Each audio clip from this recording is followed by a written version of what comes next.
Hey, what's up YouTube?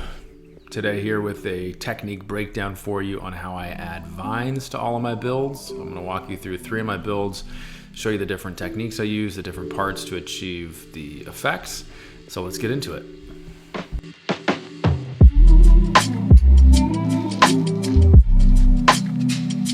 First up, we have the florist building. This is probably the most simplistic and introductory technique that I used in my builds.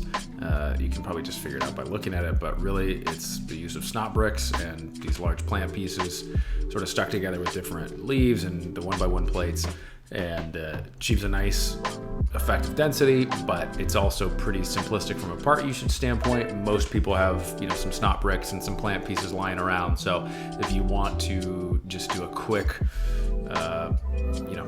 technique and add some color and some vibrancy to your builds, this is really easy. As you can see here, just peeling away some of the plant pieces. There's nothing special, just attached with simple snot bricks.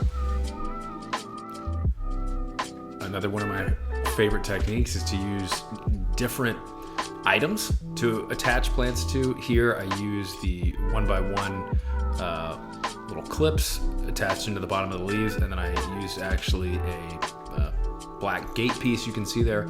And what's nice about this is it allows you to rotate the leaves at different angles and again achieve a more organic, natural effect.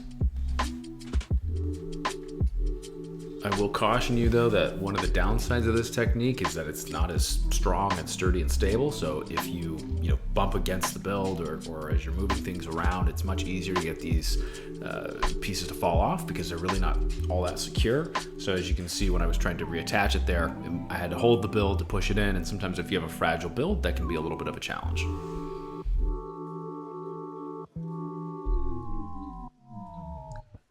Another easy hack to help give yourself a little bit more variation in the build is to add some extra leaves throughout. Vary the thicknesses of each plant section.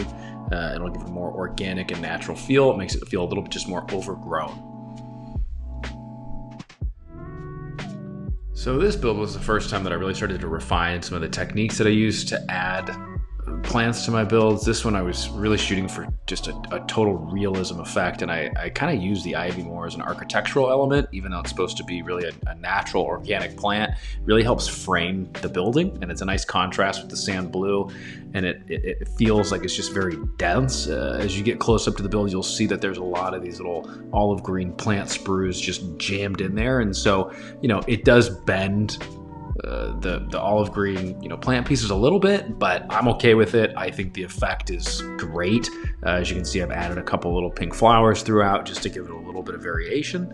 I'm not sure if, like, for some of us, we live near a Lego store. I'm fortunate enough to live by 3, and these happen to be on the pick-a-brick wall one day, and so as you can tell, I did not hesitate to go overboard on them.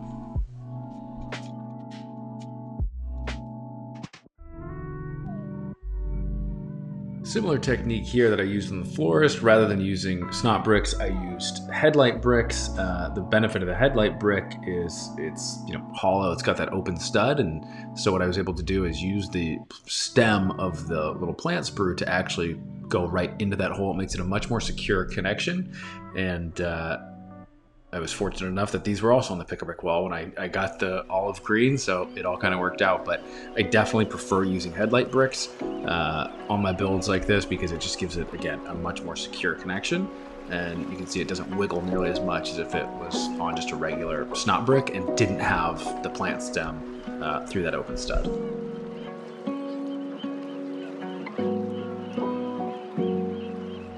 Now this is probably my favorite technique to use because it's probably the most structural, it's the sturdiest, and it uses the modified plate, the 1x1 round plate with the bar.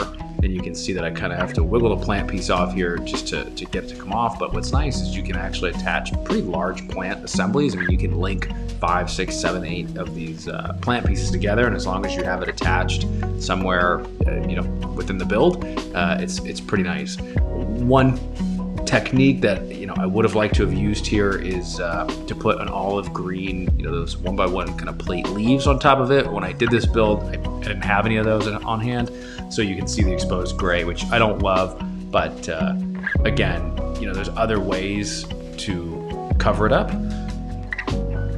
And one of the ways you can do that is just by creating enough density, enough depth within these plant pieces that now you're able to fit a plant sprue in there, and you can, expand those sections as far as you want.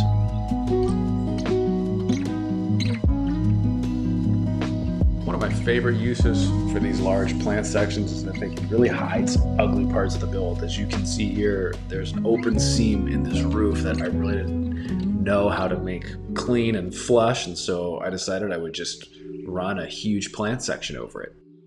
Here you can see I did a slightly different technique. I just used the 1x1 modified plate with the bar and some of the brown zip lines, twisted them to give it a little bit more of a real vine feel. Added a couple dark green leaves and called it a day. It's probably not my favorite. I'd probably like to go back and add some more, but it was a pretty tight space I was working in, so I think this looks good for now. Again, you can see here how I've attached these plant sections to the corner. I've used the same piece, the 1x1 modified plate with the bar. I really should learn the part number for that. But what's nice about it is because it's a rounded plate, you can alternate the direction in which it goes, and so it really helps to give it some curvature and give it a little bit more design and aesthetic. Here I've also added some color, so I've used some of the pink flowers as well as the green seaweed pieces. It just helps to add some density. On this rooftop, you can see I've used another technique similar to the florist, in which I've used the 1x1 clips to attach the plant pieces to the bar. What's nice is that, again, you can rotate them, you can change the direction. It gives you a little bit more opportunity to get creative and move it around to give it just a little bit more shape, and really helps the overall look and feel. And what's nice is you can go back and you can always change the direction in which the plants are growing.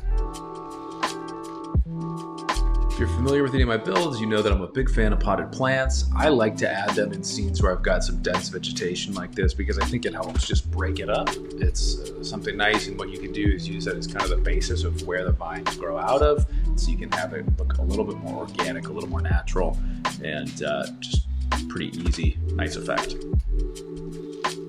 So that's it. It was a quick technique breakdown on how I've added vines to some of my builds. Hope you guys enjoyed it. If you did, make sure to hit the subscribe button. Would appreciate a like. And if you liked the video, leave me a comment. Let me know what you liked and what you'd like to see in future videos.